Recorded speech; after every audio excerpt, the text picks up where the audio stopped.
Portugal நாட்டு புனித Elizabeth 13ஆம் நூற்றாண்டில் இஸ்பேனிய அரச குடும்பத்தில் பிறந்து போர்ச்சுகல் நாட்டின் மகாராணியாக ஆனார். ஆனால் ராஜதந்திரம், அதிகாரம் என்பவற்றில் அல்லாமல் இறை அன்பு, ஏழை பரிவு, அமைதிக்கான அர்ப்பணிப்பு இவைகள்தான் அவரது வாழ்வின் அடையாளங்கள்.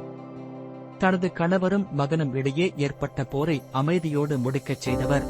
அவரின் செயல் ஒரு குடும்பத்தையும் ஒரு நாட்டையும் ஒன்றிணைத்த பெண் என அனைவரும் மதிக்க காரணமானது.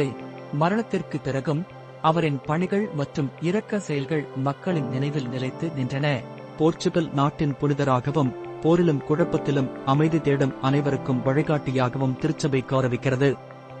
புனித எலிசபெத், உங்கள் இரக்கமும் அமைதி அன்பும் எங்கள் உள்ளங்களிலும் மலரட்டும்.